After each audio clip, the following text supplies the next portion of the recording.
organized by Sri Ram Sarup Memorial University and International Fashion Business Exchange Council IFBEC.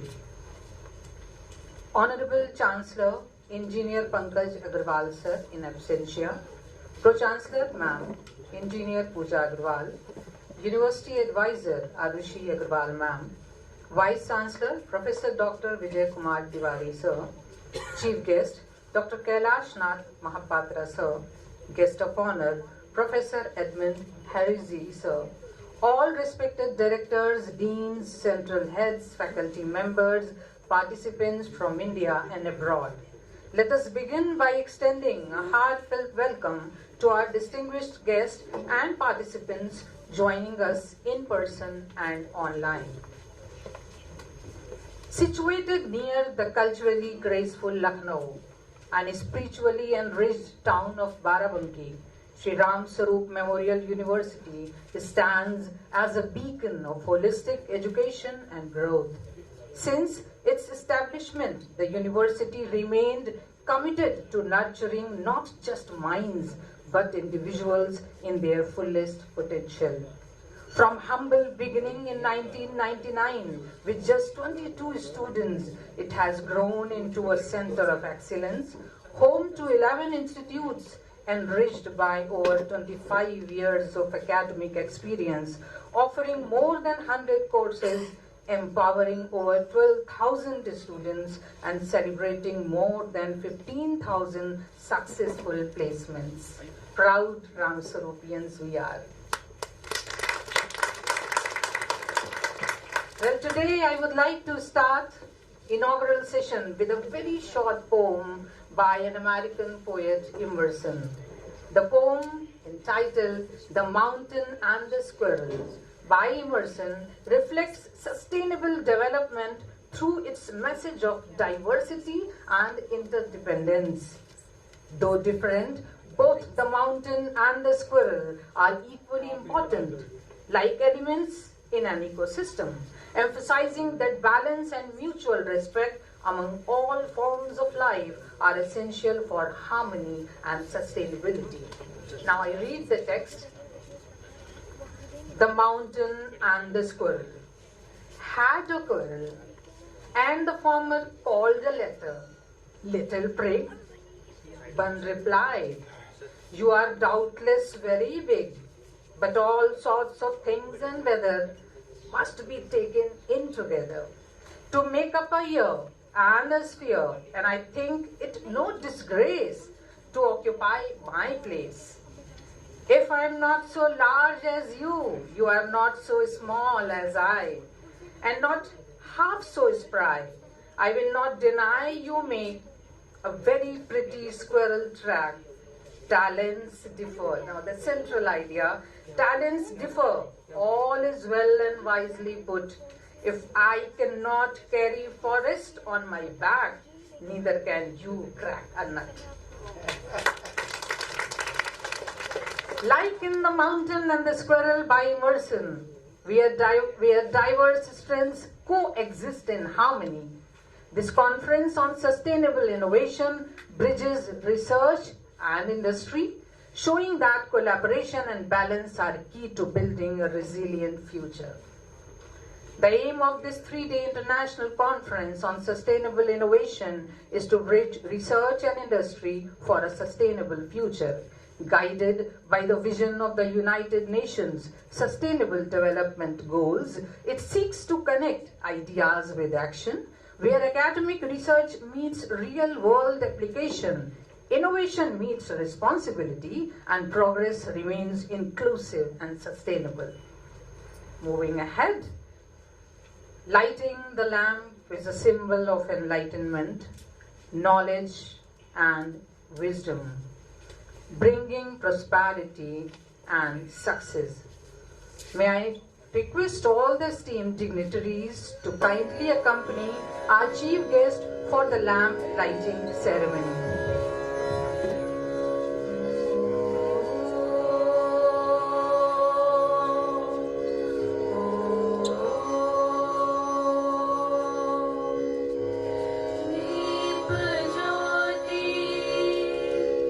Para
University, Kulgi. I proudly inform our esteemed guests and participants, both offline and online, that SRMU Kulgi is written by Honorable Pro-chancellor Engineer Pooja Agrawal Ma'am.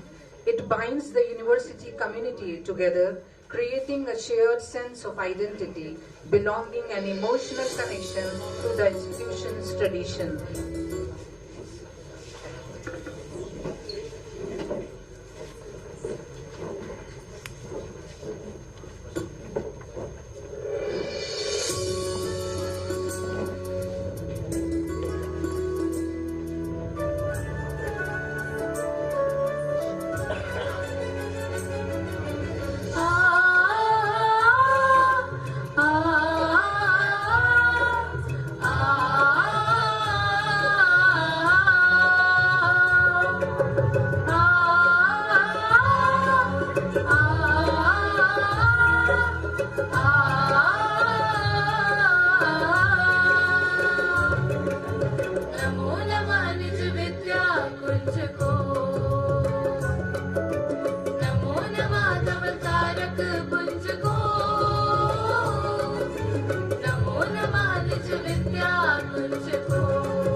Participants both offline and online, मुस्कुराइए कि आप राम स्वरूप में हैं. Smile because you are today at SRMU, and please put your hands together for yourself also. Deeply rooted in the timeless ideal of Atithi Devo Bhava, Indian culture treats guests as divine, making their warm welcome a deep expression of respect and hospitality. I request Honorable Vice Chancellor Sir to kindly felicitate our Chief Guest, Dr. Kailash Nath Mahapatra Sir, the Chairperson, Kasar Technologies and Co-Managing Director and President R&D at Brentwood. Please put your hands together and welcome Sir.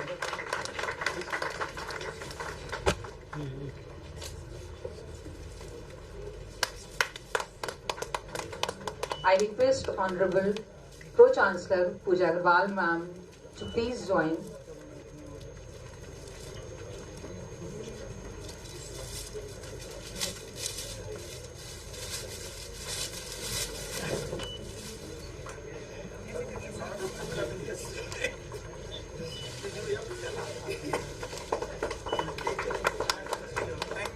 Big round of applause is needed.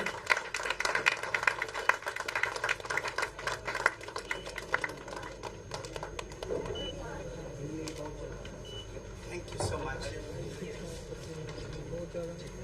Thank you, sir, for coming.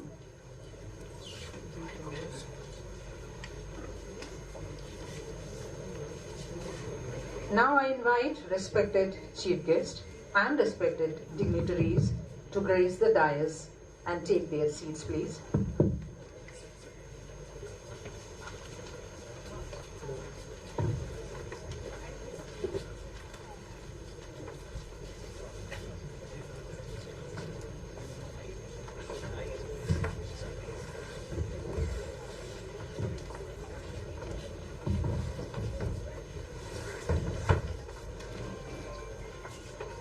Sustainable development is the development that meets the needs of the present without compromising the ability of future generations to meet their own needs. With these words, I humbly request the chairperson of the conference and Director INSH, Professor Dr. B.M. Dixit sir, to deliver the welcome address.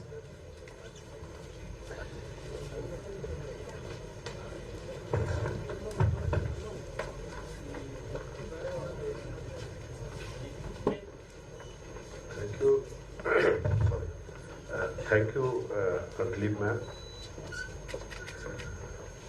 At the very outset, on behalf of entire Ramswarup family, I welcome all the dignitaries on the dais, off the dais, present in this auditorium, listening from online platform. I welcome you all in this second edition of our International Conference on Sustainable Innovation. The attempt is to bridge the gap between academia and industry, and in achieving that, we extended our horizon to global level. We have more than 700 participants from across the globe.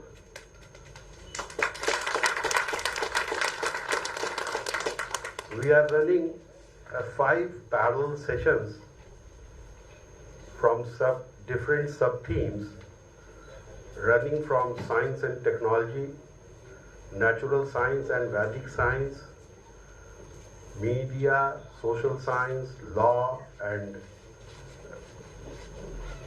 education. We have management, commerce, and economics section.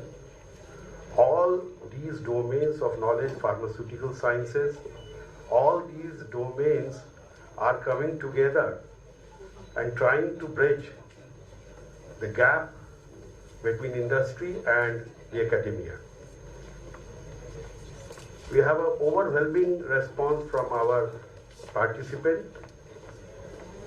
We have a very spectacular and colorful participation from students and research scholars, academicians, and not limited to India but from outside also.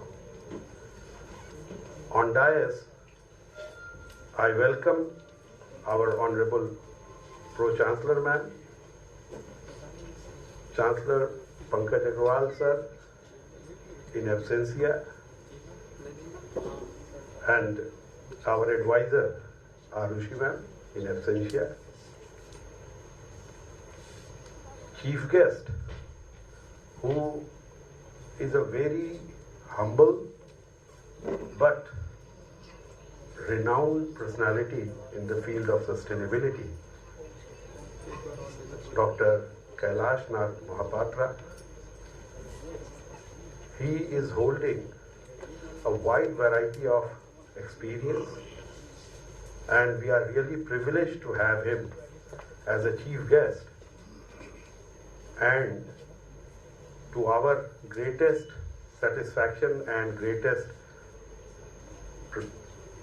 privilege, he is with us for 2 full days, today and tomorrow.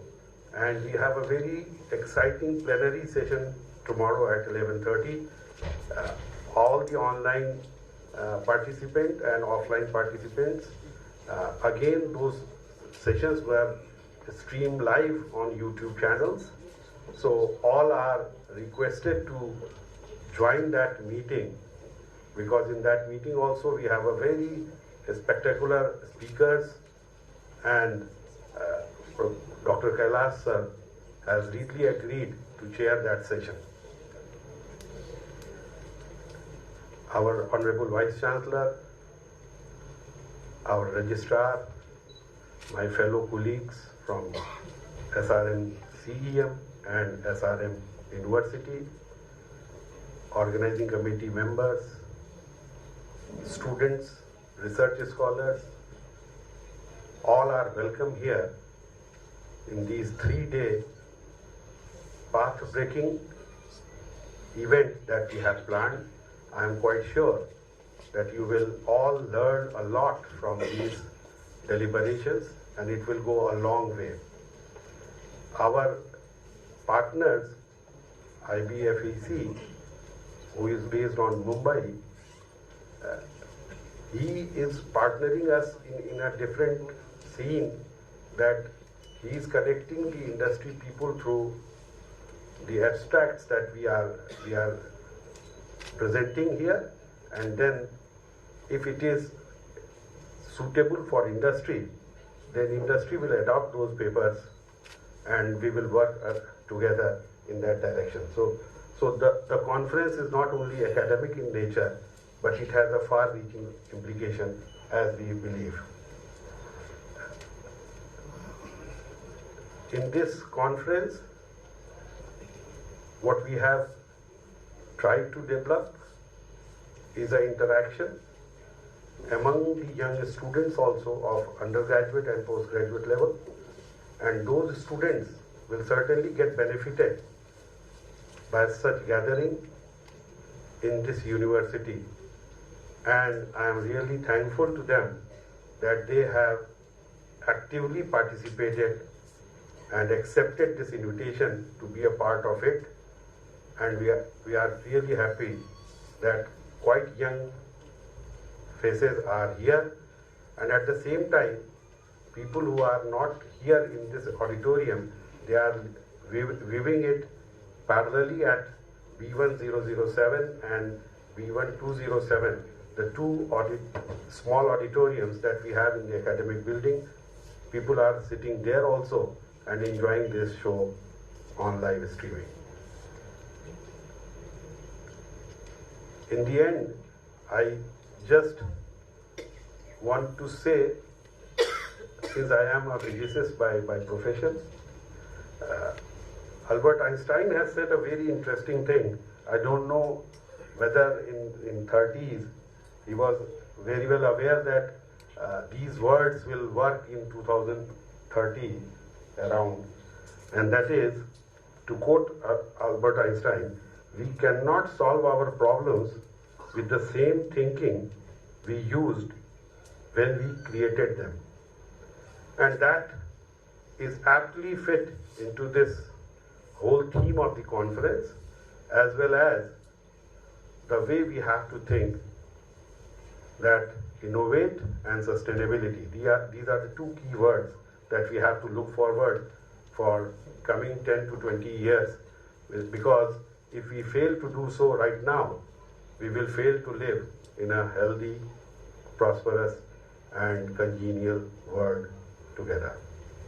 With these words, I again thank all the dignitaries on the dais and all the participants, welcome them and ask them to participate very enthusiastically into this conference, and learn a lot from this. Thank you very much. Thank you so much, sir, for throwing light on the scope and aim of the conference in detail. There must be a better way to make the things we want, a way that does not spoil the sky or the rain or the land. With this idea and with great respect, I invite Vineet Parekh sir, founder of IFBEC and the chairperson of this 3-day international conference, to address the gathering. I just want to inform the audience that sir has joined us through virtual platform, and we are waiting for you, sir. Good morning to one and all present there, dignitaries on the dais, participants, dignitaries of the dais, students. It's a great honor to be partnering with the esteemed organization SRMU Lucknow. I just heard आप लखनऊ में है, मुस्कुराइए. हम कहते हैं हम इस conference में है, हम सब मुस्कुराएंगे, क्योंकि हमारी जो जिंदगी शुरू होती है वो मुस्कुराकर होती है और आगे चलनी भी चाहिए मुस्कुराहट के साथ. So if human sustainability has to be there, then मुस्कुराहट has to always be there. So मुस्कुराइए, आप SRMU में है. With this, I really want to be grateful to Dikshit sir and the entire team of SRMU for organizing such an innovative conference where the future is kept in mind today. A horizon of 2 decades, a horizon of 3 decades is kept in mind today. Having said that, as an organization like ours, it's called IFBEC, International Fashion Business Exchange Council. And with me on this call, I also have Neha Gupta, who's also a founder of IFBEC. We have Purva Matharu. She's head strategy and collaboration. Our goal at IFBEC is to ensure sustainability is not just a word. It translates from your lip to action. That's where we are at. And this is a classic example where a lot of research is done at the academia. Here we have a lot of industries who have question marks. Our aim is if we can match and we can marry a researcher with an industry problem, I think that will create like an impactful solution, which is long-lasting, which is creating a sustainable impact, keeping climate at the center. Having said that, the 3 days of conference is where everybody puts in a lot of effort.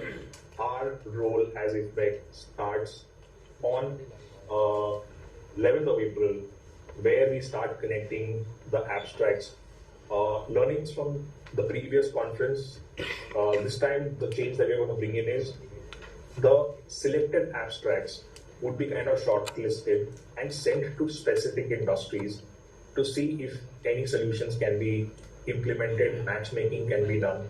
So, and we're looking at it from a lens that IFBEC focuses on fashion in the textile industry, but we've taken a step forward. We said, okay, let's not restrict only to the fashion and the textile industry. Can we also move into the allied industries, which is to do with chemical, dyeing, all those industries? Plus, a lot of recycled textiles are being used in the automobile industry as well. So on the 11th, we will also be having Mr. Ankit Todi. He is the Chief Sustainability Officer of Mahindra & Mahindra.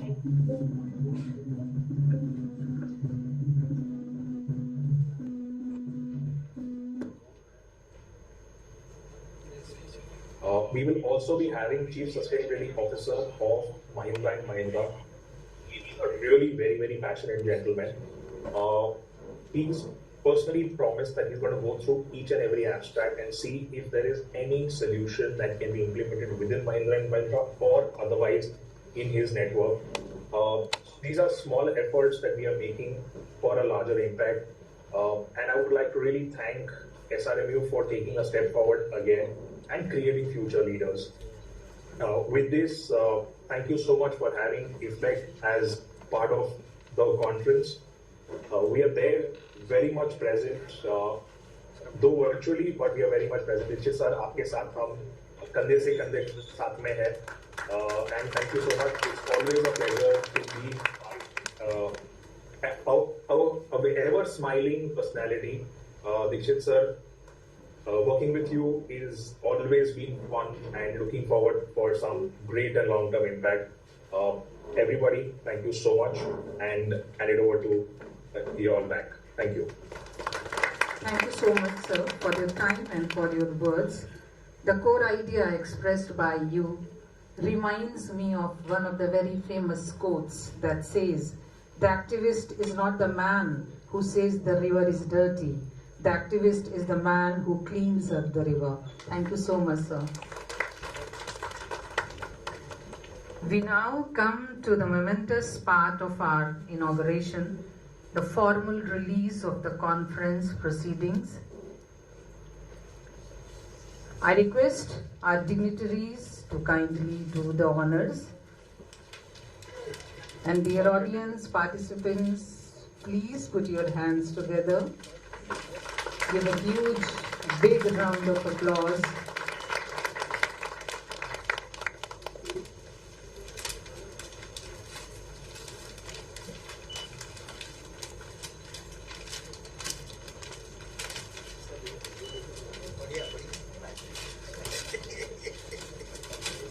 These proceedings represent the hard work, research, and collaborative spirit. It's really a memorable moment in the history of Mysuru.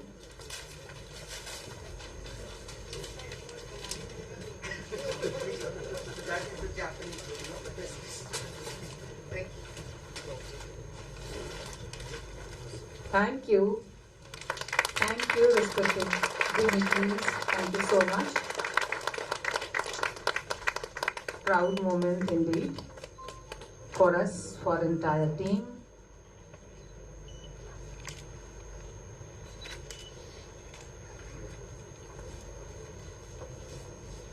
Thank you.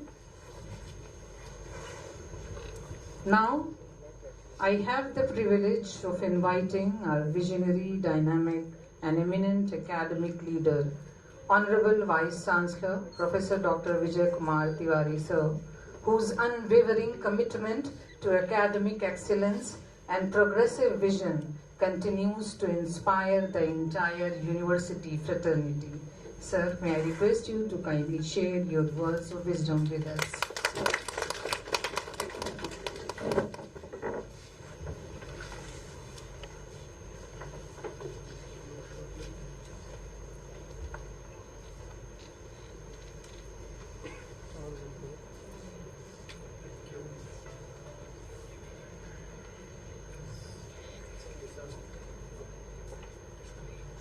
Thank you, Anjali ma'am, for a wonderful introduction.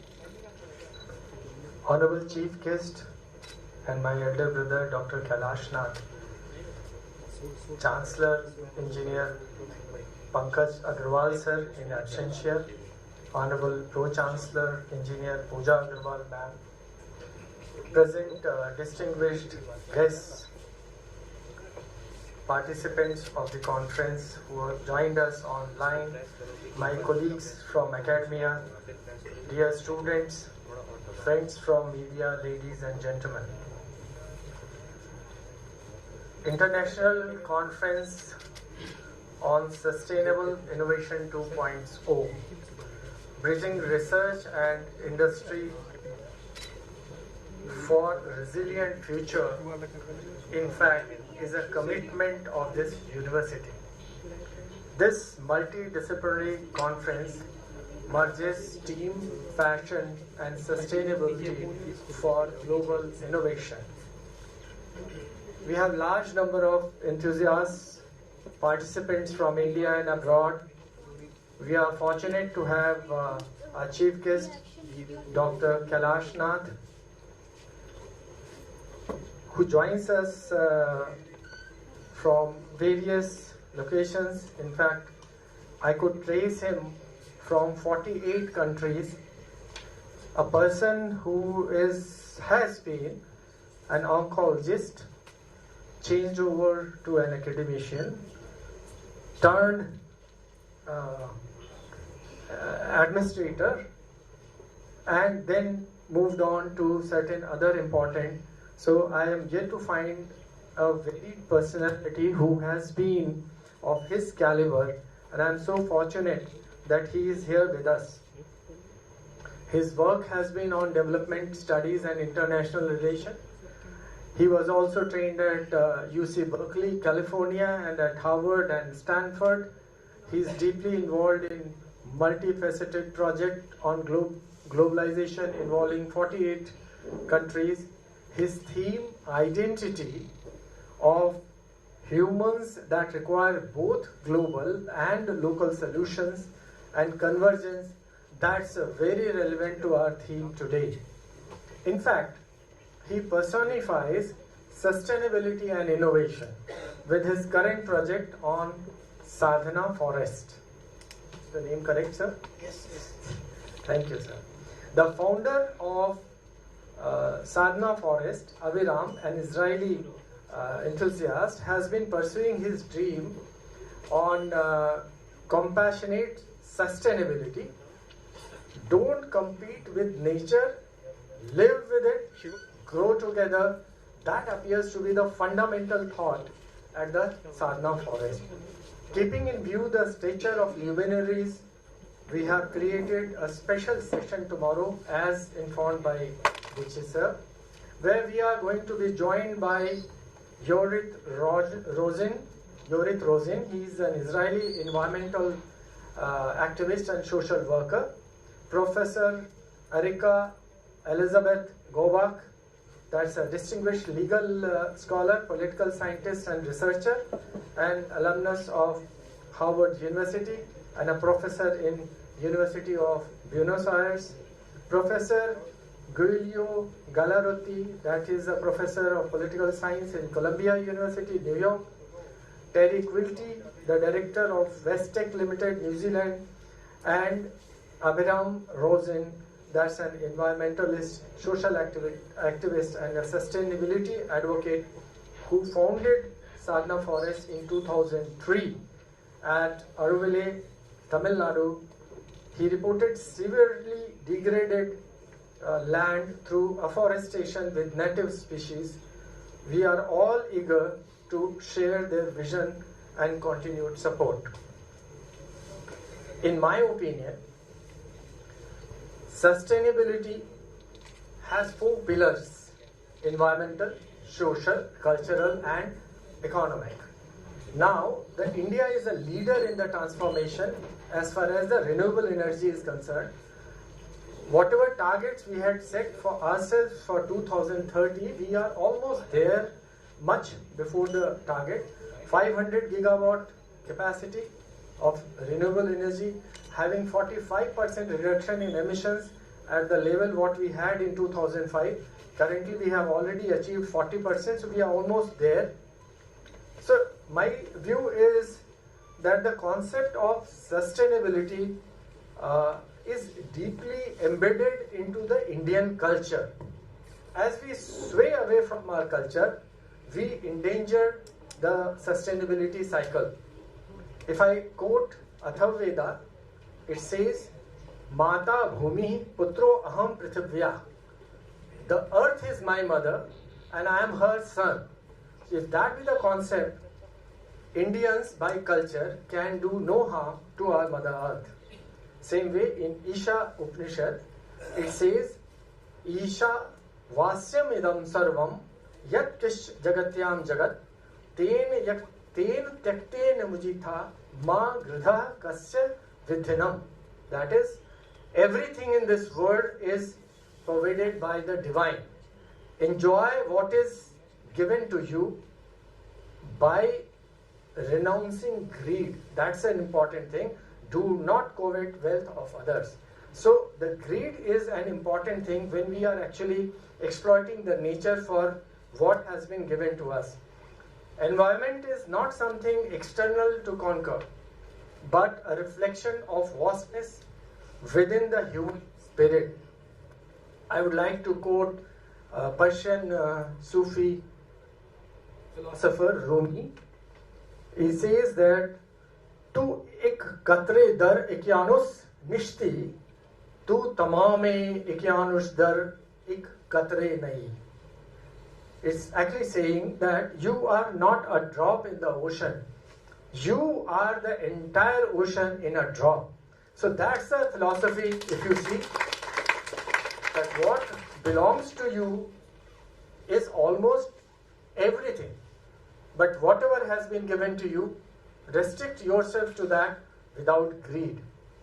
So much of wisdom here in our literature, but we are here today to address sustainability on such a forum. Why?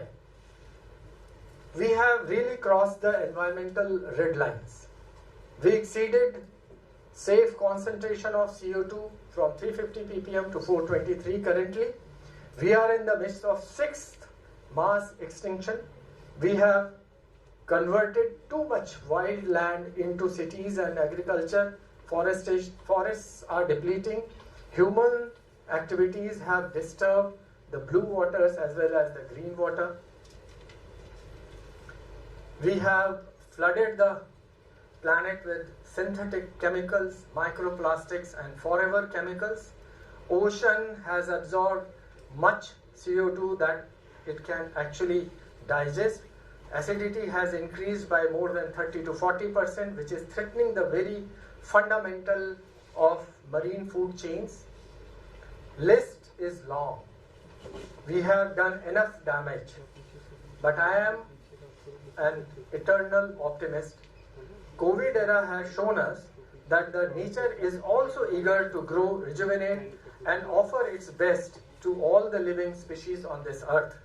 So let's deliberate what we can do to make this earth more sustainable for our children.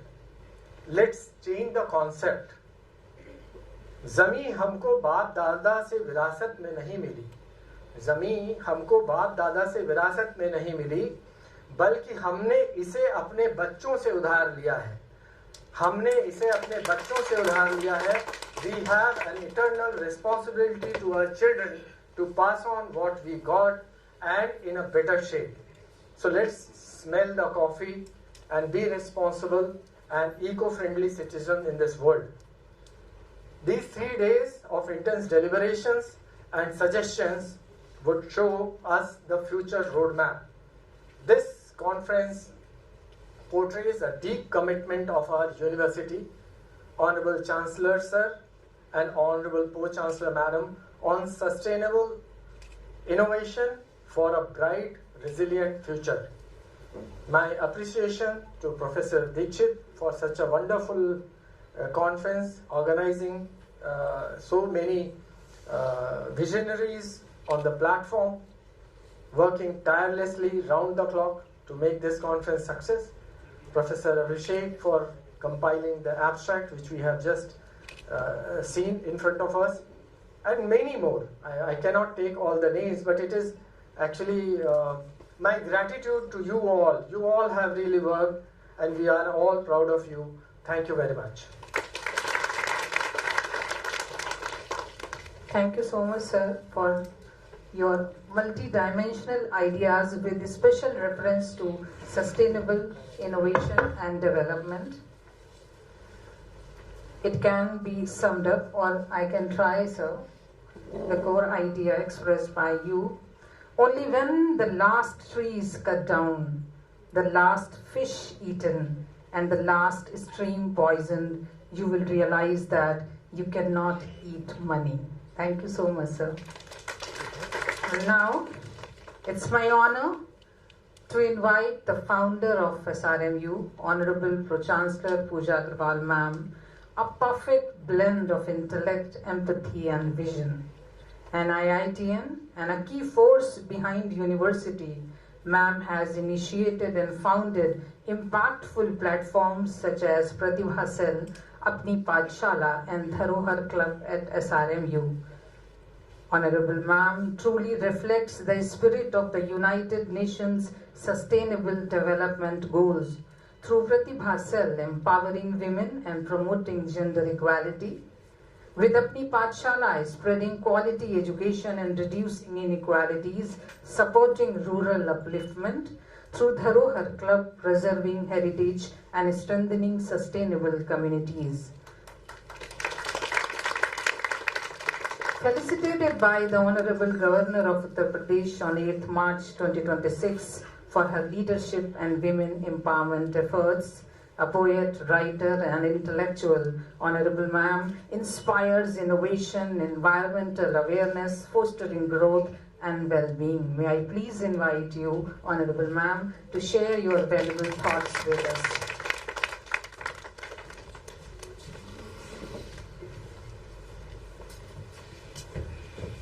नमस्कार, good morning everyone. Time overshoot हो जाए तो आप मुझे टोक दीजिएगा, because I get carried away and I know time is a commodity for everybody. I must congratulate the organizers of this conference, the whole team headed by Dr. Dikshit. All praises to the thought first that you're trying to come up with something which is so multidisciplinary in nature that we'll be touching upon every department that you can think of, because sustainable goal is not somebody's agenda, it is everybody's agenda. And in this effort, we are trying to come up with a very comprehensive 3-day intellectual marathon, not just for students but for researchers, for academicians, for industry, everybody. And as I am being told that any bright ideas which are incubating here will be transferred and dealt with consideration by the industry also. So might as well just pull up your socks and tighten your shoelaces. We have so much to do. So much to do towards so much work that is needed to be done for the betterment of the environment, and so much filth that we have created in the past few decades. Andali, you actually put up a very beautiful poem today, and I really like the fact that she has compared squirrel with the mountain and given us something to think about, that everybody has talent here. The mountain can't crack the nut and the squirrel can't really grow forest on the back. So it's a beautiful poem. So here we are to recognize and identify each talent. Connecting it to the conference, and one more thing before I proceed, a little correction here. We are not a team of 12,000 students, we are a team of 18,000 plus students, because you forgot to add the college stretch to it. So Ram Sarup is growing in a very intelligent way, not just in numbers but in quality also. And through these conferences we are infusing a lot of intellectual fervor and flavor to the society. And I'm very hopeful for the good outcome of this conference. Now, I completely agree with Vice Chancellor's address here. He very categorically put many of the things that I'm supposed to speak today. So that helps me cut down short my part of the address. But that again puts me in a better zone, I must say, because I am able to touch now on certain things which I had kept in my annexure. So, completely in resonance with your ideas here, that we need to learn from the past.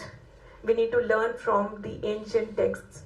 What we were told, we have forgotten, but now we need to remember those things and try to reinvent and re-implement certain ideas into our scheme of things, into our daily life.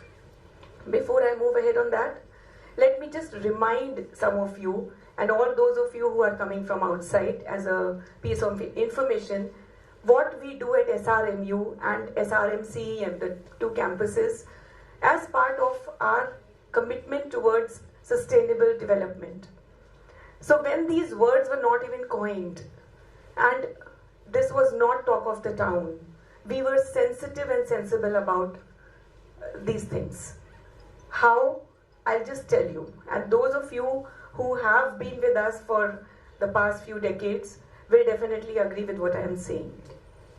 So those were the times when we started the college, somewhere in 1999, 2000. where we initiated the culture of one-sided paper. It might sound very routine and mundane to you today, but that was the time we said we will not use fresh papers for every transaction which is happening on the table. We initiated the concept of one-sided paper, which means you use the paper, even your quiz papers, assignment sheets, anything that is on A4, but it has to be used twice. So it cut down on paper use. It cut down on deforestation. Number 2, we were very sensible about not using single-use plastic, especially the water bottles. So hardly ever you would find bottles here on the stage. Probably they have kept it somewhere there. For some of the guests who insist on having single-use plastic bottles, but we were very sensible about this and we said no. We'll serve you clean, fresh, filtered water in glass bottles and glasses. So we cut down on use of disposables, we cut down on use of such one-time use plastics. Then, since we are dealing with such a huge student fraternity, we said a big no to the plastic folders. So any of you who are still using plastic folders, please cut them down. You find jute folders on the dais for a very specific reason. We detest plastic. Okay? So that was another step. Likewise, there were many such initiatives where we were trying to reuse the waste that we were creating. You will find a lot of artwork around the campus here and in the college where we have tried to recycle the e-waste. So when you enter the reception lobby, the huge world map that you see, or the running man at the back lobby that you see, all that is created from e-waste. So just a classic standing in your face example of something that can be reused and not discarded, not thrown. Likewise, there are many such initiatives where we try to conserve water, we try to compost, we try to work on recycling a lot of other things, and I would not like to touch upon many more aspects on that.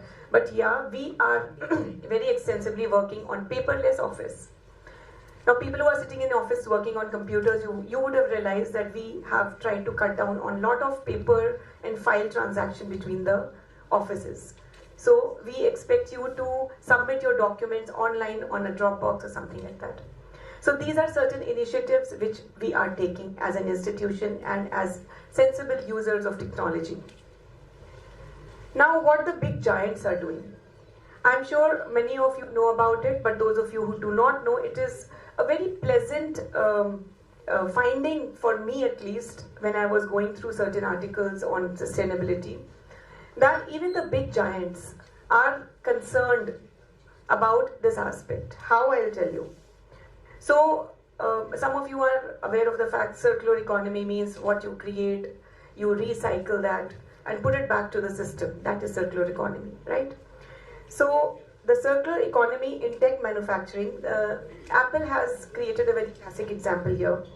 So, Apple's closed loop recycling program, what they do, it recovers and reuses critical materials from old devices. जो भी Apple के आप phone या laptops or whatever devices you're using on Apple, so they try to extract whatever is reusable. Now you would have noticed Apple is the most, it is the simplest of creations in technology. There's just one button, and that's the USB. They just want to simplify things. They don't want you to think. They just want you to press one start button and you're good to go. And which brings us to the bad part of it, that you can't get things repaired. Now, I'll just take you a little back in your childhood days, whoever are in my age group, and the kids who are sitting here. If you people remember, we used to kind of have our mixies and toasters and machines where we used to have like screwdriver के साथ आप उसको खोल के और थोड़ा repair कर देते थे. Now, do you even realize you haven't done it for years now? Reason being, all our machines are glued.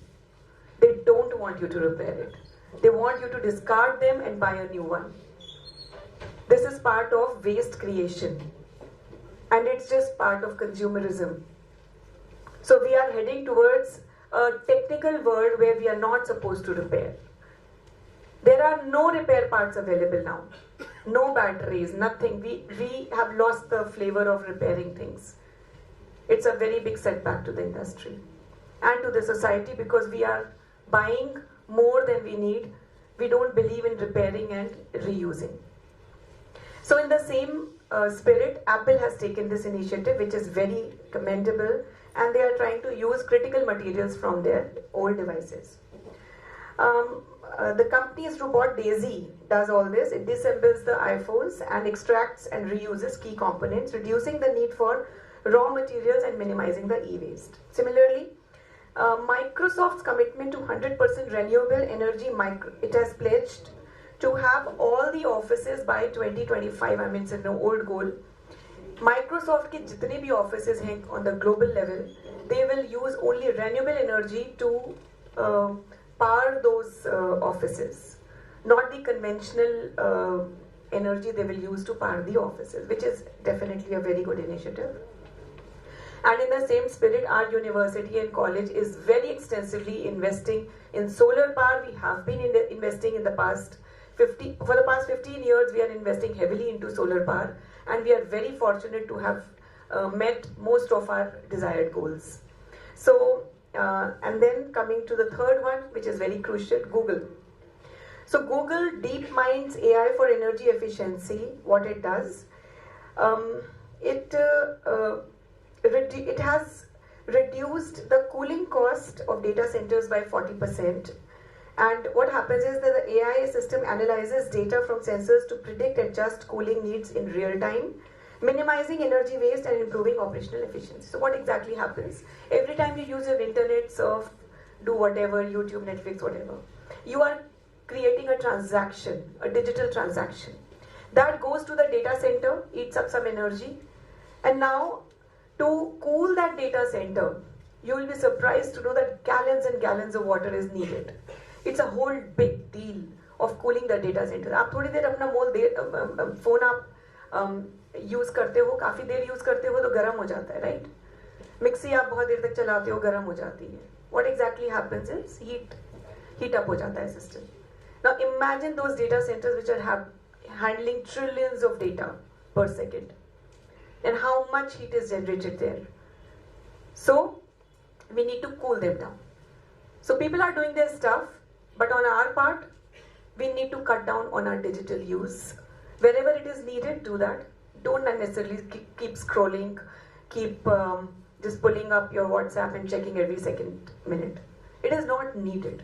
Every time you're doing it, you are creating a digital footprint which is resulting in some kind of global warming, if I may put it that way.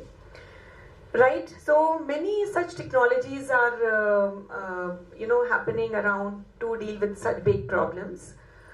My focus is mostly on the things that we can do as individuals. Okay? We can't go to Google, Microsoft or Apple to contribute towards this magnanimous task that they are doing. लेकिन हम अपने स्तर पर, अपने level पर क्या कर सकते हैं?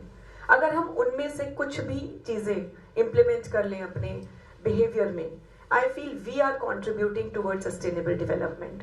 अब वो हम क्या कर सकते हैं? Let me quickly touch upon certain things here. So, very wisely put by the Vice Chancellor that there are so much happening in our ancient texts which can be treated as a wonderful guide to sustainable living. Now, in the same stream, what can we do? We can cut down our needs. Number one, जो प्राप्त है वो पर्याप्त है. Okay, if we move with that logic, with that agenda, can you just pull out this data from Google sometime? जितना कपड़ा इस समय दुनिया में exist करता है, कपड़ा means clothing that we wear. By the human race, I am saying, it can last for hundreds and hundreds of years without new production, and you using this new thing every day. तो हमने इतना production कर रखा है, तो जितना production करेंगे उतना वेस्ट बनेगा और उतना वेस्ट मैनेजमेंट बढ़ेगा. Let us cut down on our needs. Let us stick to basics, and of course we can think about how to just have certain lifestyle where we are not splurging on unnecessary needs. That can be one initiative, and I want you all to think about it. Number two, There are a lot of ways where our, we have old practices like using ash, using mud to clean. तो जो धरती से मिला है वो धरती में जाना है, ठीक है ना? नेचर लवर्स रहे हैं हम लोग. We have always been worshipping nature, God, rain, sun, and इसको प्रैक्टिस में लाने का एक बहुत ही इंटेलिजेंट तरीका क्या किया हमारे सेंट्स ने कि उसको भगवान से जोड़ दिया, रिलीजन से जोड़ दिया. हर चीज में रिलीजन जैसे ही आप जोड़ते हैं तो आपका एक अनदर लेवल ऑफ विश्वास और कमिटमेंट आता है. इसीलिए ये सारी कहानियां बनी. जितनी भी आप कहानियां सुनते हो पुराणों में, ये सब आपको लगता होगा ये अजीब अजीब सी कहानियां हैं, इनका कोई मीनिंग नहीं है. एक्चुअली सबका बहुत साइंटिफिक मीनिंग है. आइडिया सिर्फ इतना है कि जो नेचर से आपको मिला है वो आपको नेचर को वापस देना है बिना उसे खराब किए. तो इसी तरह इसी उसमें बहुत सारी प्रैक्टिसेस आई, जैसे कि हवन सामग्री होती है. तो क्या होता है, एयर को वो प्योरीफाई करती है. पेड़ लगाने की बात होती है, पीपल, नीम, आंवला, ये सारे पेड़ जो लगते हैं, they are air purifiers, they give lot of oxygen. Okay, इन्हीं पे बहुत सारे आप, when you will connect the dots, then you will appreciate the beauty of what I am saying. Okay, in 5 minutes I'll just maybe quickly throw a lot of darts on you, then you need to go back and connect the dots. So the concept of पहले disposable नहीं था. We used to eat in पत्तल and कुल्हड़. What is कुल्हड़? मिट्टी का बर्तन है, मिट्टी में चला जाता है. अभी आप उसी की जगह प्लास्टिक कर दो, 100 साल से ऊपर लग जाएंगे, वो प्लास्टिक खत्म नहीं होगा. तो जहां पर भी हम प्लास्टिक के डिस्पोजेबल यूज कर रहे हैं, we can very well replace with pattal and kulhad. And believe me, for this you will appreciate the food more when you will consume food from that pattal and a kullad, because it gives a very beautiful aroma to your food. And eventually you will be using your hands to eat, which will another energize your sense organs, because your fingertips have those nerve endings. So that is then we used to have a lot of बावली सुना है सबने? पहले होती थी, तालाब होते थे, बावली होती थी. स्टेप वेल का फिनोमिनन था. वो क्या था? That was rain water harvesting. तो पता सब था उनको और करना भी आता था. हमको पता सब है, करना कुछ नहीं आता. पंचगव्य सुना होगा आपने. पंचगव्य क्या होते हैं? गाय से निकले हुए वो 5 चीजें जिसको मिला के हम खाद की तरह से इस्तेमाल कर सकते हैं. Okay, ghee, butter, urine, dung, the products that we get out of the mother cow, we can mix all that, name it as panchgavya, and that can be used as fertilizer. Okay, now if I talk about the cow dung, you will find all these cakes on Amazon under the name of cakes. देखा होगा आप, Amazon करना आपको मिलेगा dung cakes करके. क्या है ये सब? पुराने कंडे हैं सिर्फ. इनको जला के हवा में शुद्धता भी होती है, एक नेचुरल आपको फ्यूल सोर्स भी मिलता है, लेकिन केवल उसको एक फैंसी नाम दे दिया गया है. सो जितने लोग, अब हमें क्या करना है, हम में से जितने भी रूरल बैकग्राउंड के हैं और जो नहीं भी हैं आसपास के गांव के, we should encourage the use of such things in our day to day life.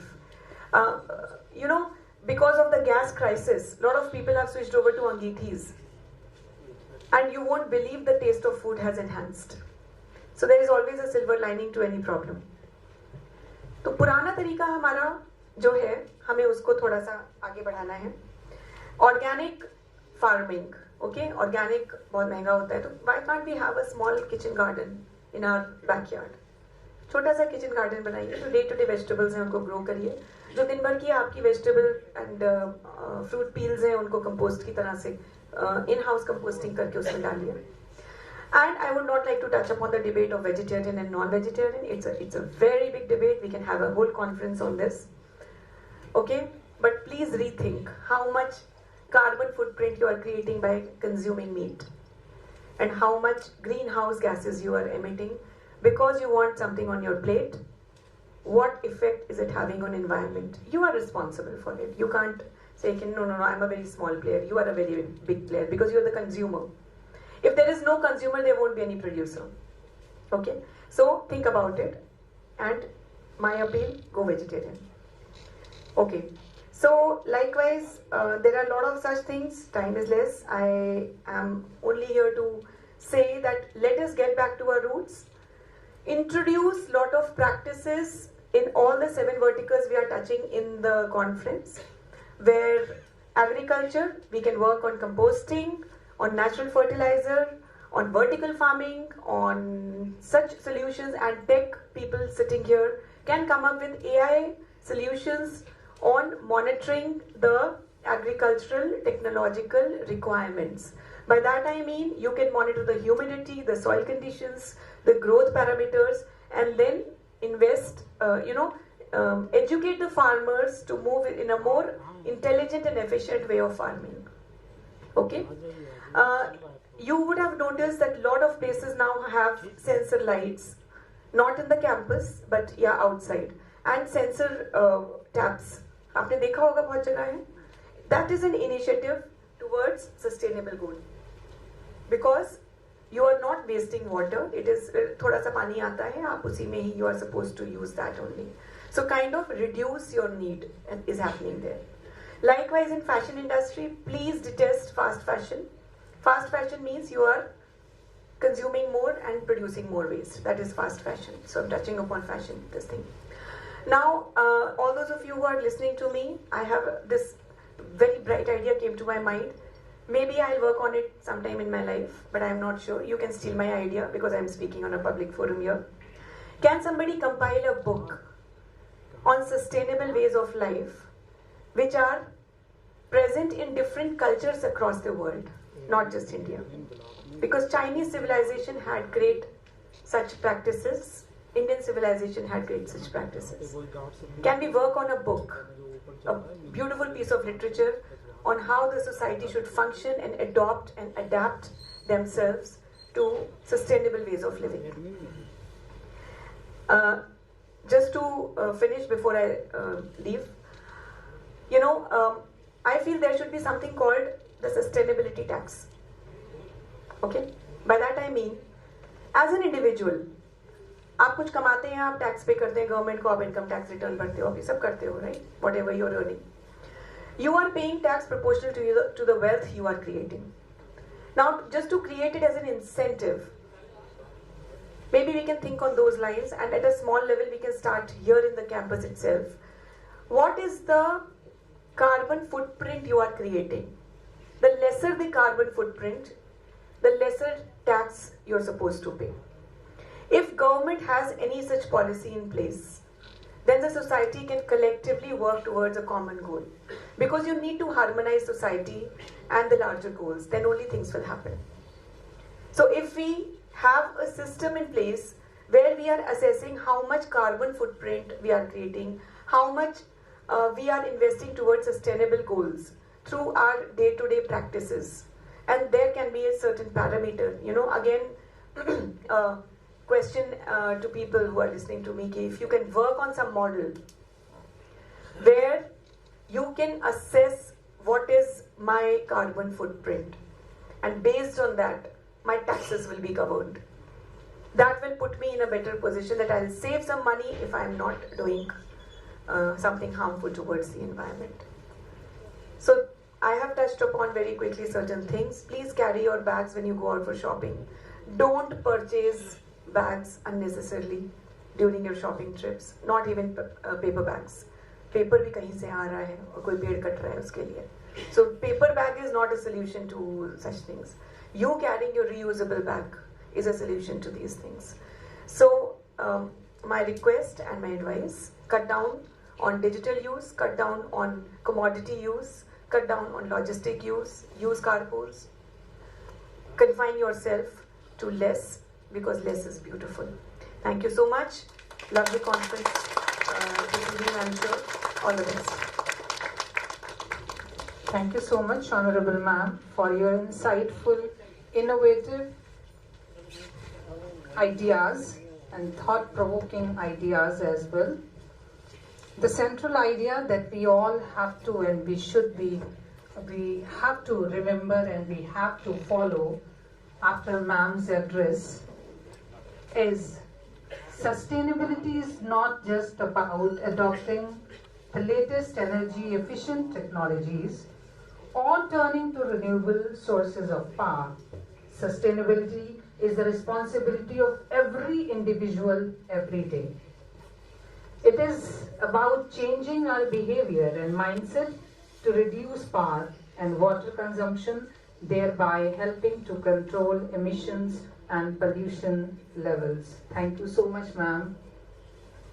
Well, please, energetic, huge and big round of applause is badly needed, dear audience. Please put your hands together, especially students backside. Our next distinguished speaker and guest of honor will be joining us through virtual platform. Technical team, I hope sir has joined. Professor Edmund.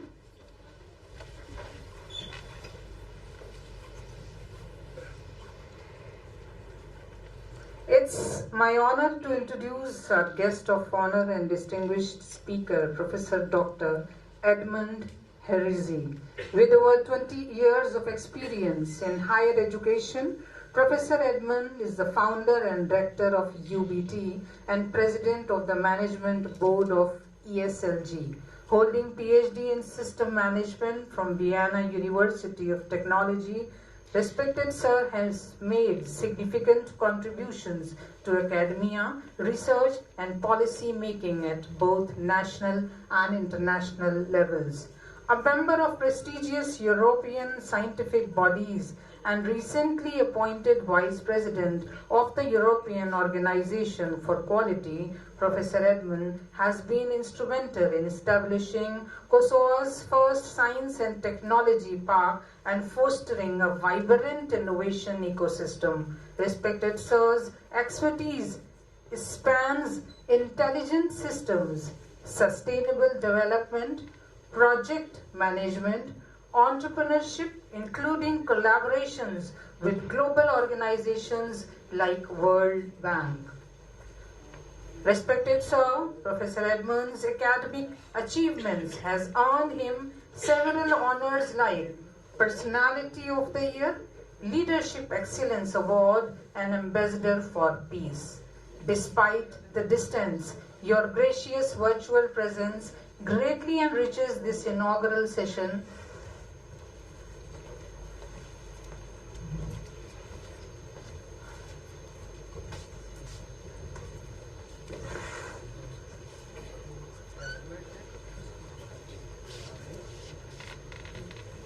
I humbly invite our esteemed guest of honor, Professor Edmund, to address the gathering and enlighten us.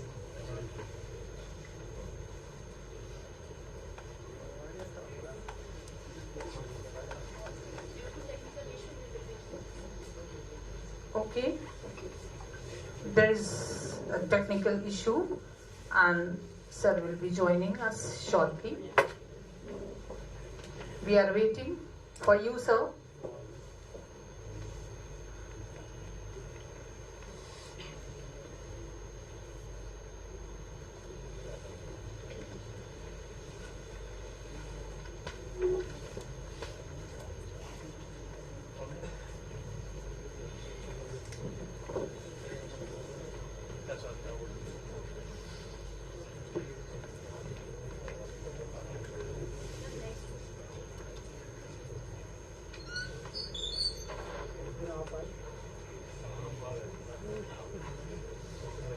Meanwhile, on the basis of the speeches and the ideas shared and mentioned by the dignitaries, one thing is very clear that we have to remember, at least we should try to remember and follow in our lives, that anything else you are interested in is not going to happen if you can't breathe the air and drink the water.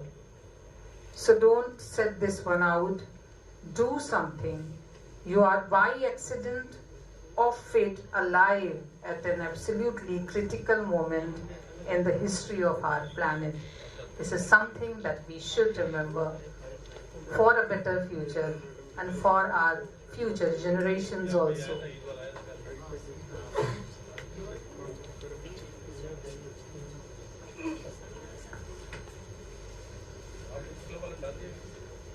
Okay, let's make use of the time we have in between, a couple of minutes.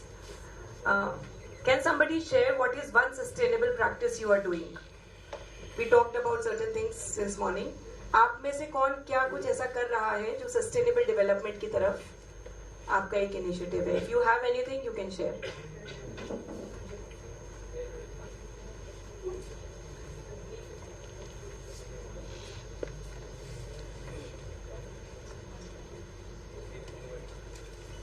Apurv sir. So, thank you very much. Let me tell you, in 2017, when I was feeling very bored, and then there was an idea of going through kitchen gardens. So I have on my top of the house, I made the kitchen garden, and you will surprised to know that since 2017, this is 2025, every year I use tomatoes of natural sense, and brinjals, ladyfinger, many more vegetables, dhania, and podina, and flowers too. All the every flowers, dahlia and all the lilies and everything. When you see my photographs for the month of February, you'll find all the vegetables as well as flowers, full of flowers. So that is what the sustainable thing I am working, and that too with cow dung and all and waste doing. Thank you so much, sir.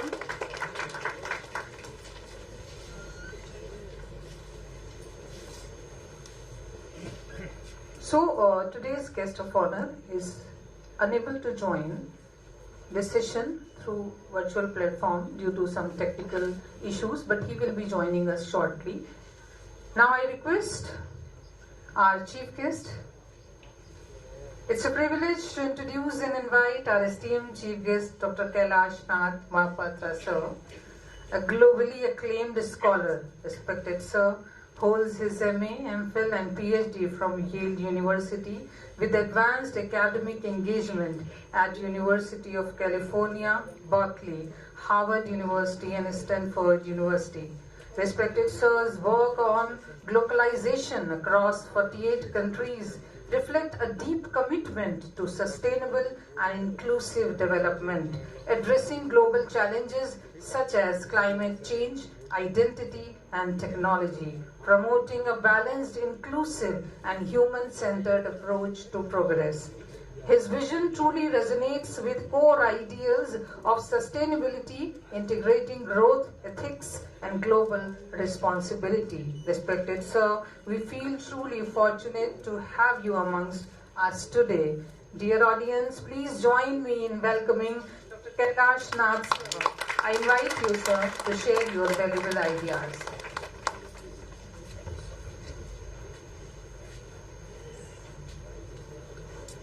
Hello. Can you hear me? Yes, sir. Okay. Madam Pro-chancellor, my younger brother here, we met about 8 years back at Simla Institute of Advanced Studies, and I will get to know you guys more. Esteemed faculty, sorry, Dikit Bhaiya or Sarma ji. Okay. And so nice to be here, really. It's a privilege. But, the funny thing is, when I changed so many careers, I called my father up. He was in London. I said, Papa, somebody, a scholar, has convinced me, to get a PhD and be a teacher.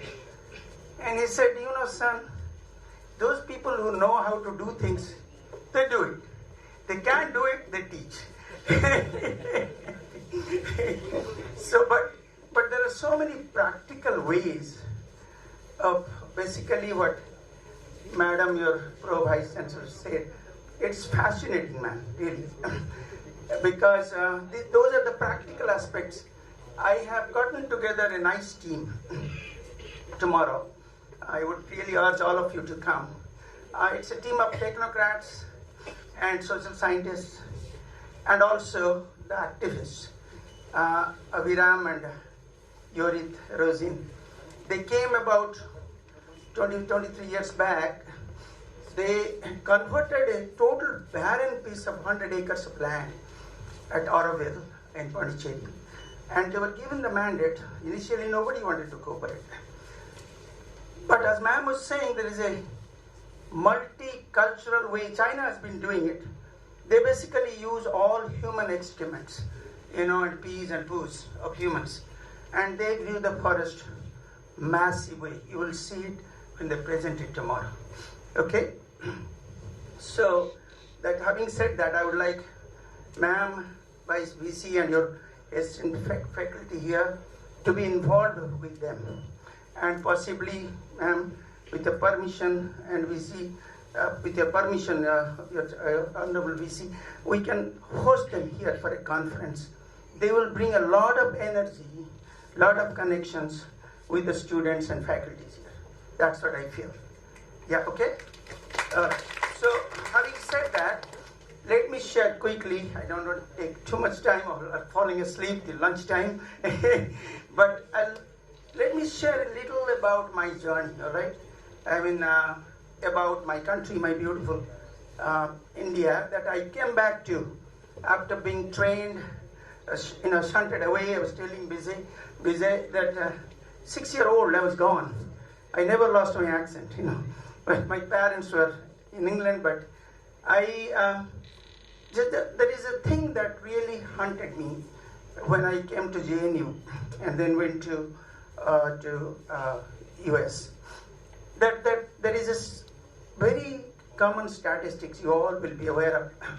20% and 80%, all right? 20% of the humans of the Western civilization, they monopolize 80% of your resources. And 80% of people manage with 20% of the resources. It is so skewed. It is so unequal. It hurts us. When you go from here, I tell students, don't be Kupa Manduka, get out of the well, explore the world, but come back to your country, please. So, this 80-20% thing, there was a thing I tell my students all the time that Napoleonic France, when France sneezed, Europe got cold. And that was 18th century, all right? And then say, England, Nelson defeated Napoleon, took over the British Empire. Son never said British Empire. And they now say, America sneezes, whole world catches cold. How did they do that? That always intrigued me. Everywhere I went to Europe, to wherever I'm traveling to 48 countries, as Bijou said and others said, it is intriguing. You go there, why their roads are so clean, their houses are so beautiful. Why not in my country? Why we throw the garbage plastic, which is not biodegradable? How can we teach and all that? So, how they did it? Why that a dollar, American dollar is 92 some odd rupees? Why not 1 rupee is $90? What did they do? So I'll tell the story briefly, okay? As brief as I can. So it's all started with the transition we made from medieval to modernity. When we say modern, modern man, okay? But the break did not happen easily. They asked the question why, in the medieval world, disaster as a word in Oxford English Dictionary was defined as God is angry in heaven. We get smallpox, we say God is angry. They get plague in Europe, they say God is angry. So it is all medieval given, the fatalism. So the Renaissance, how do you pronounce that word really? The Enlightenment. It happened everywhere. It happened to our civilization, to Mesopotamia, to the Persia, which is being, hunted by Donald Trump now. But everywhere we had Renaissance, Enlightenment. But the way the Europeans and the Westernizers monopolized it, no other culture could. Let me just tell you how it happened. I mean, I could relate, you all know, of course, So, they asked the question, why? With the coming of rationality, it broke the barrier of what you call medievalism, okay, the given, the fatalism, all right? I mean, the rationality is reasoning. With the reasoning, we ask the question, why? Why shall we pay the taxes to the king when he does not represent our interest? No taxation without representation. Politics changed. Why should the tiller of the land, all right, will give all his products, to the landlord, tiller to land? The economics changed. Why should women be second fiddle to men? Society changed. My book also is on women. The women, I feel they call me a feminist scholar, a constructivist scholar. I don't want to go away from the point, but there is a beautiful thing I want to tell you before this all happens, before the explanation. There are two ways of looking at it, guys. The individualistic way or the communitarian way. The individualistic way is the Cartesian philosophy that defines Western culture, Western conspicuous consumption, the greed somebody mentioned. All that is defined. Adam Smith had warned us about the philosophy of greed, slippery slope. Okay? So just think deep about it. Think that my philosophy is become more communitarian, more women-centric. They call me feminist scholar. They call me constructivist or postmodern scholar. I'll explain that sometime. But my philosophy is Ubuntuan, African way. So they gave the Westernized philosophies, I think, therefore I am. So everything is individualism. In America, in England, and France, I talked about. But we, from India, we are communitarian. We can knock the doors. Hey, what are you doing? Get up, let's go. You cannot do that in America. Okay, I mean, I'm just exaggerating a little, but it's true. So our philosophy, they put a basket of mangoes under a tree. And they gave it to about, 30, 40 kids. Whoever goes, runs, gets that basket, first gets all the mangoes. And you know what the kids did? They held each other's hand. They all ran together. They all said, that is called Ubuntuan. I think, therefore we are. Not, I think, therefore I am. Keep that in mind. That is our biggest contribution to the Western world. Our spiritualism, our yoga, our women. The way we look at world is from the other. I call it self versus the other. That other is postmodernism, the other is constructivism and all that. Okay, not to go away from the point. Important thing I was telling, how did they do it? Why $1 is $90? Just before you leave the room, you should always go with a message. What did Kailash tell us today? So, what happened? The westernized industrialization that was monopolized by the Britishers, by the Europeans, gave them two weapons, okay? One weapon was gunpowder. So when you're fighting our super mutiny of swords and elephants, and they came with their bloody artillery, boom, super mutiny over, India occupied. So gunpowder changed the logistics of the war, number one. Number two, technology. This is very important for all of us to relate. Think about it. In economics, we call it primary commodities and secondary commodities, okay? Primary commodities are all comestibles. Eat, we poo, it goes out, but we need it for sustenance. Secondary commodities are TV, radio, whatever, the production, secondary. When secondary commodities exchange with primary commodities, they're highly income elastic. Economists in the room will relate.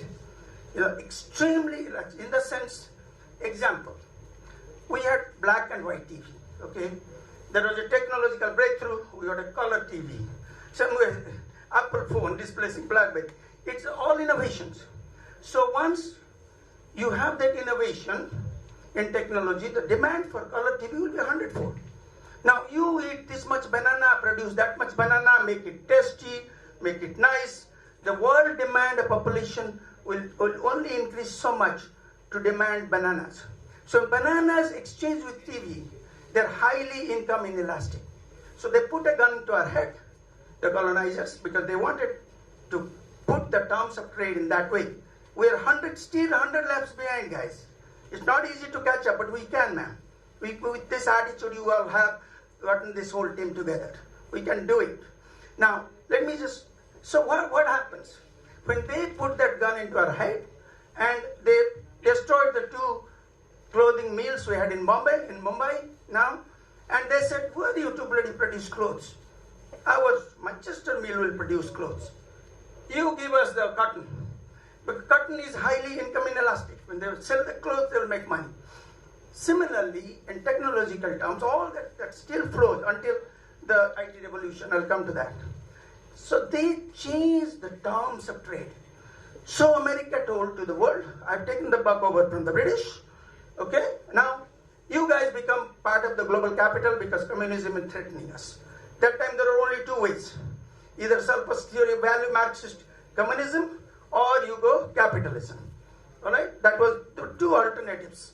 Now this capitalist American told Indians, Mexicans, Brazilians, Egyptians, you become part of our capital, world capital. And Indians say, I don't blame Indian leaders. Mahalanabi's plan, public sector, private sector.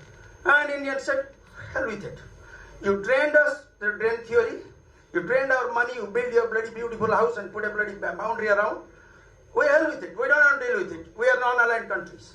So Nehru, Tito, Nasser from non-aligned. But that was political part. But the practical part is we did not participate in world capital. So what did America have to do? They said, hey, we have already bombed, Japan to ground with the nuclear bombs, and we have, Europe devastated in the war. So Europe and Japan, we have to build, because the rest of the countries who got the independence, Latin America, Asia and Africa, they don't want to be part of our capital. So what do we do? Marshall Plan. It will rebuild Europe, give the market. MacArthur Plan will give Japan the market. Japanese became economic superpower, political pygmy under the umbrella of America, military industrial complex. Now, so they told these countries, we need small supplies, and you have to supply to us. We don't have money to give it to a pin maker, a transistor maker, all the small industrial goods. We will invest in shipbuilding, Boeing, turnkey projects, important technologically advanced goods. If we produce one, that is billions of dollars. Okay? We want to focus on this. We don't want to pay our workers this much of money to produce pins and transistor or whatever. So when I landed in America in 80, I switched my career, and all the goods, small industrial goods, were made in Japan, Taiwan, Singapore, South Korea. They're called tiger economies because Japan it's called Japanese developmental path, but these small economies, we are all big, we didn't participate. They supplied these low industrial, labor-intensive goods to American market. So every hardware store, Safeway, wherever you go, I landed, all made in Japan, made in Singapore, made in South Korea, all this. And, the rest of the world, India, Brazil, Mexico, we said, we'll make our own cars. Get the hell out. But this is a key you guys have to really keep in mind, guys. It's a triangle, I call it. It's a triangle of business, politics, and bureaucracy. So in Japan, you retired at the age of 45. They call it Amakudari concept. But the bureaucrats are the biggest brain of the country. After they retire, they go either to politics or to business. If you see that triangle, there is a fluidity. But the meritocracy then is a saying, the bureaucrats reign, politicians reign, but the bureaucrats rule. So the bureaucrats will tell, hey, you are Nissan, you are going to do the trucks.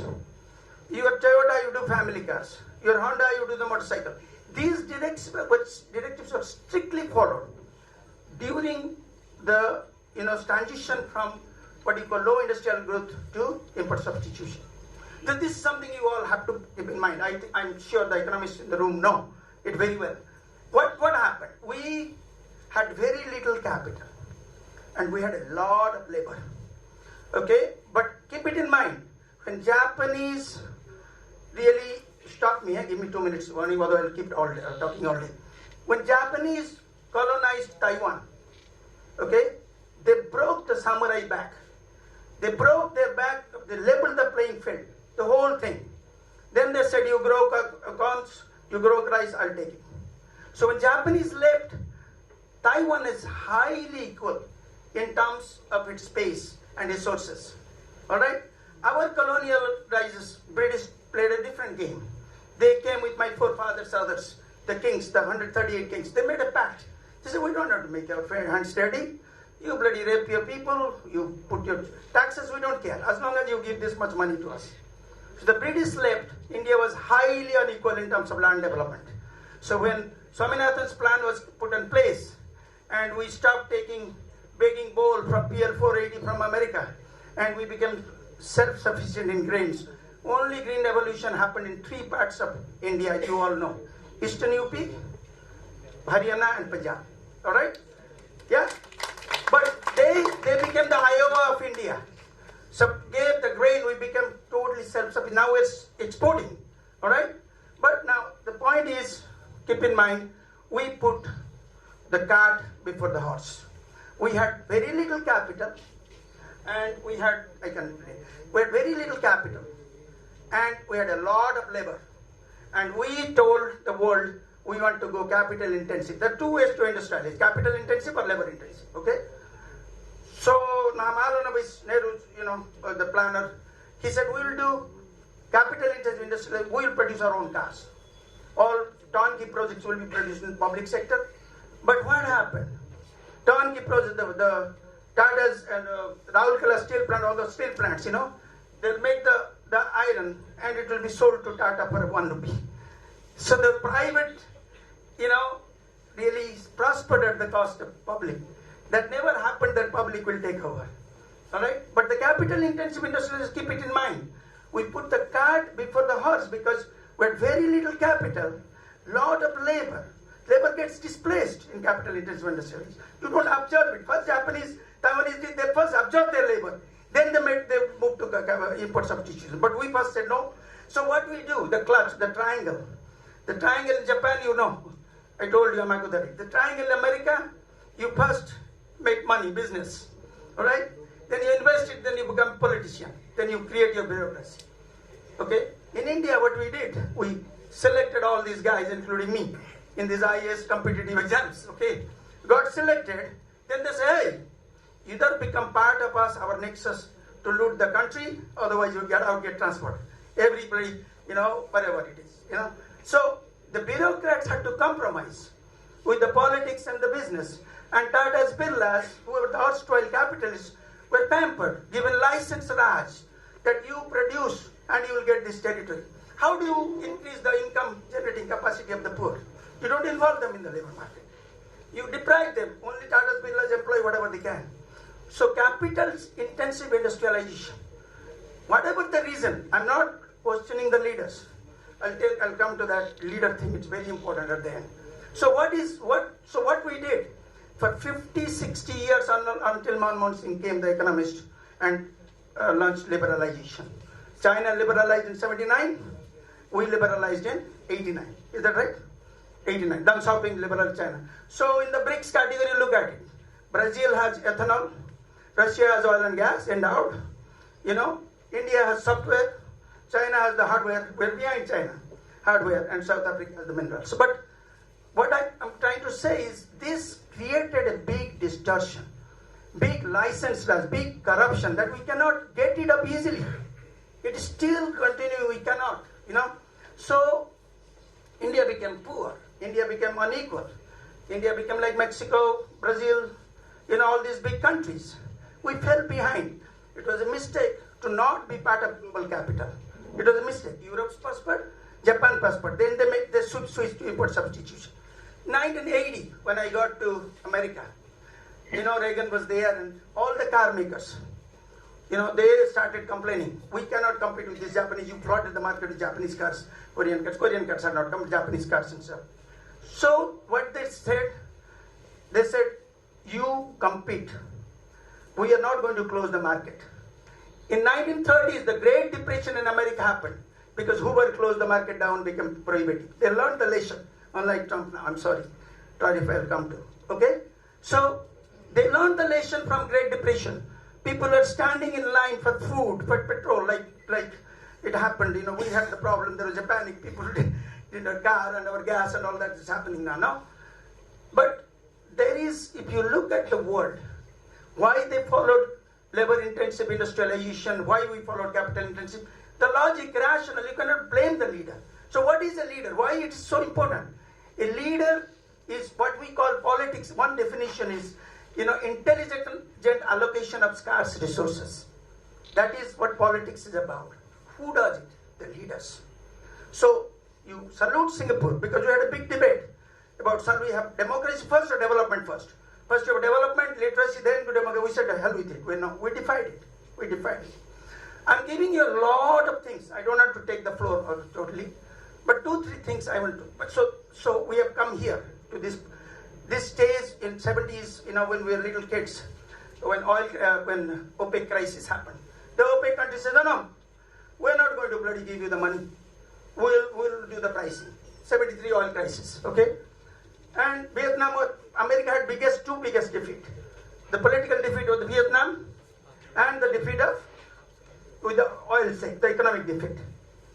What do? The Americans said, okay. You want to produce your own oil, do oil pricing, do it. Who will do your development? Who will give you the rigging machines? That's the technology comes. They have the monopoly. Who will build your palaces? Who will build your palaces? So petroleum money became petrodollars. Come to IT. Come now. Disjunctures happened when there was a disjuncture between steel and rubber. When rubber came, a lot of my friends became rich in Kerala. Because fiber optics, all IT cable line, forget about fiber optics. Before that, car bumpers, all iron. There was a big disjuncture. There was a lot of unemployment. Capitalism by nature happens unless you get rid of greed and conspicuous consumption, unless you have Bill Gates and Melinda Gates Foundation, unless you have people like this. Adam Smith told us, you cannot separate. Some will become greedy and that will spread. Will be only so many people will give money for the development. So, 2-3 things before I leave you guys. There's so much to talk about India and why we are here. We have done massive strides. I'm just writing a paper for Japan. I'm involving your Honorable Vice Chancellor in the paper also. It's on digital technology, how to make the poor, the deprived part of the whole digital growth, enclave economy we call it. And it's a massive thing. The environment people are coming. It's all global. When you say global, I coined the phrase global, local.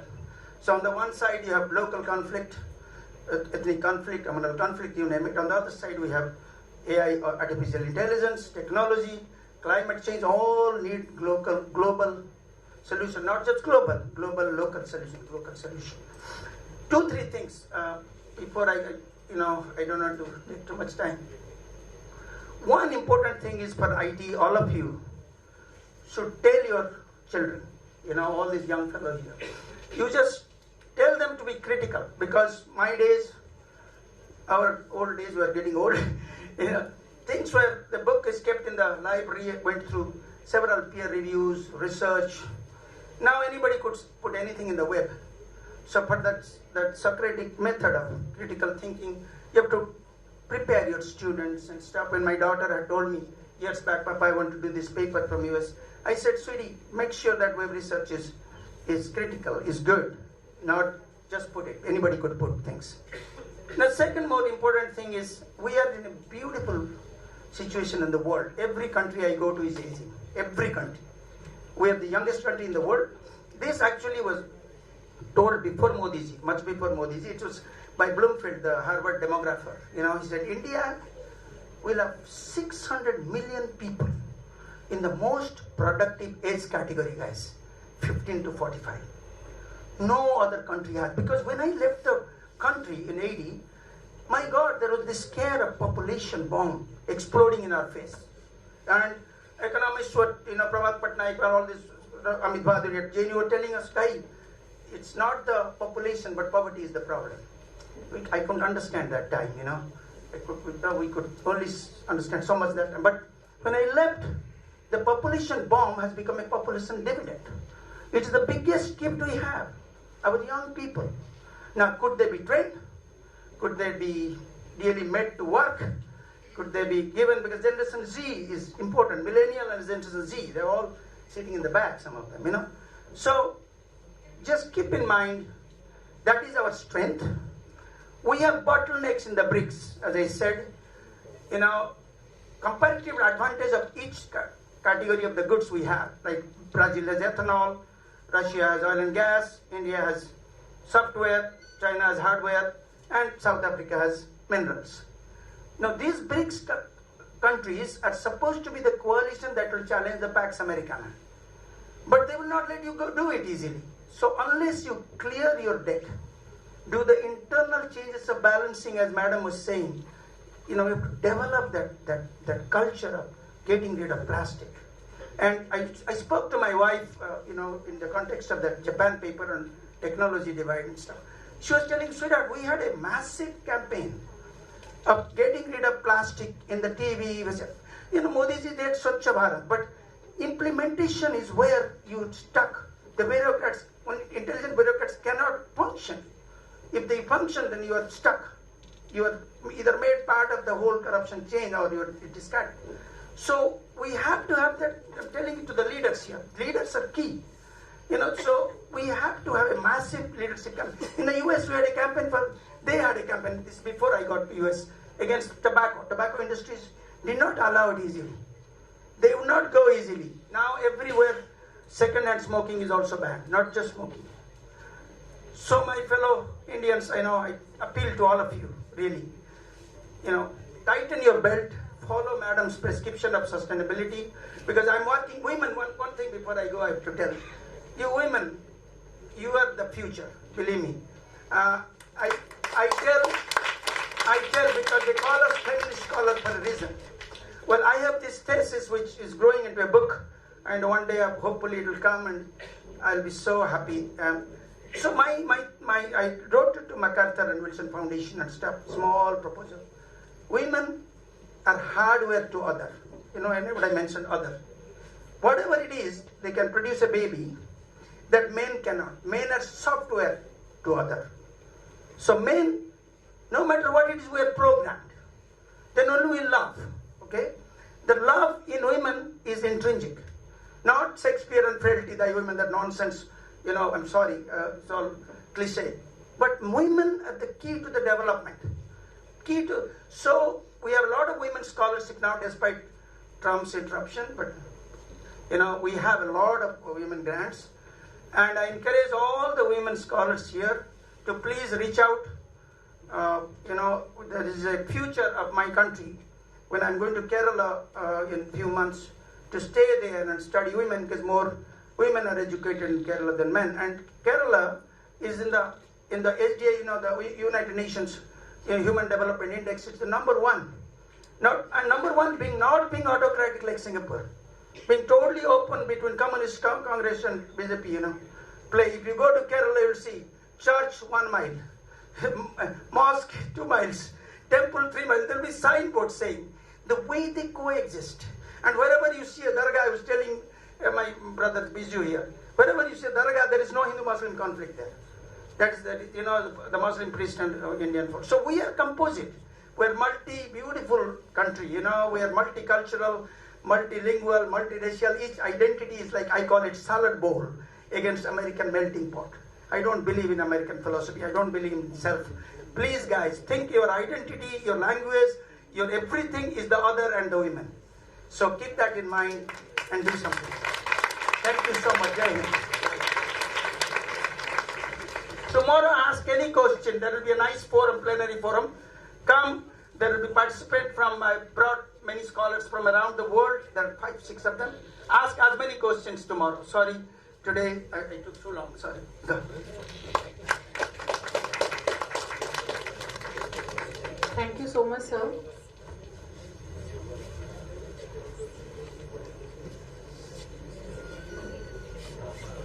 Listening to you was like rereading T.S. Eliot's The Wasteland, dealing with multiple issues, and in a very interesting manner, sir, you have thrown light on sociological issues, economical issues, historical things, and literary movements also.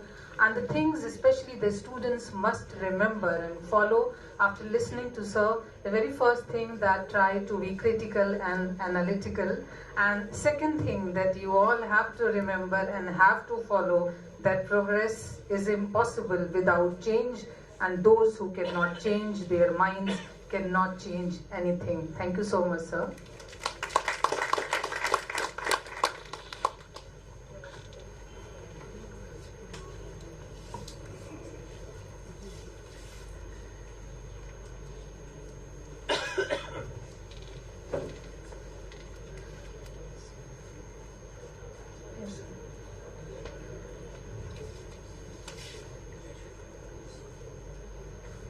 The greatest threat to our planet is the belief that someone else will save it.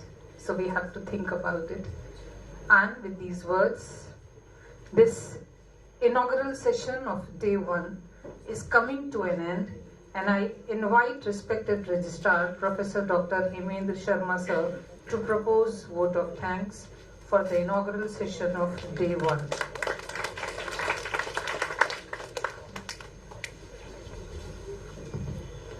Good afternoon, one and all. So, as I begin and conclude the vote of thanks, I would like to extend the gratitude to the organizing committee for giving a privilege to extend the vote of thanks. Quoting the words from Dr. Dixit sir, the podium, the platform which he has put up for everybody, I am surprised and I want to take maximum advantage of that. In a sense, somewhere with an administrative duty, I also hold an academic flavor. With having so much of wide spectrum which he has offered in this International Conference on Sustainable Innovation 2.0, from natural sciences to management to engineering to pharma to education, we can collaborate on that. That much spectrum, that dynamics, that learning have came at a single platform by the efforts of Dr. Dixit sir. So I would request all to give a huge round of applause to Dr. Dixit sir.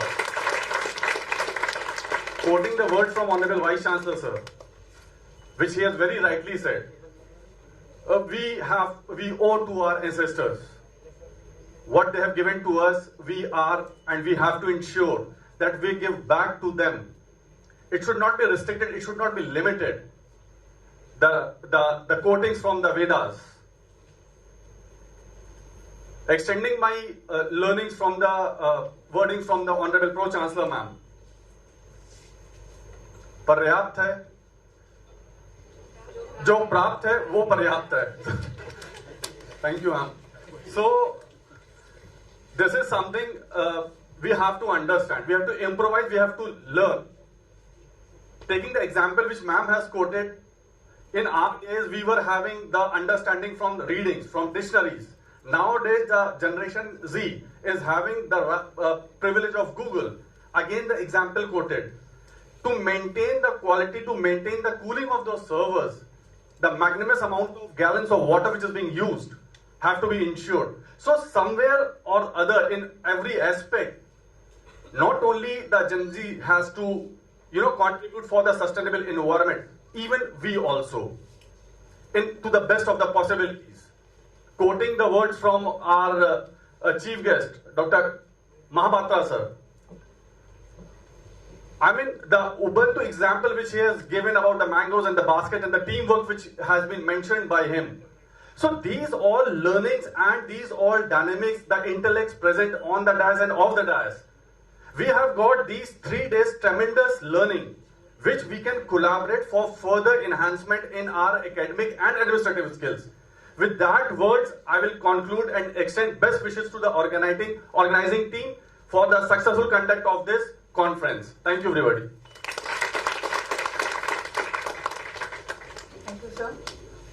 आप सभी सम्मानित जनों से अनुरोध है कि आप यथास्थान राष्ट्रगान के लिए खड़े हो जाएं।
So respected guests, you are requested to join us for high tea, and the students are requested to go downstairs.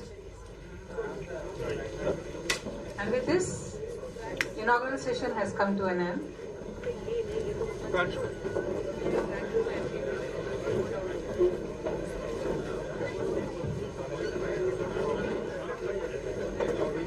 जो एक भी हो जाएगा सब बुला लिया पैकअप करके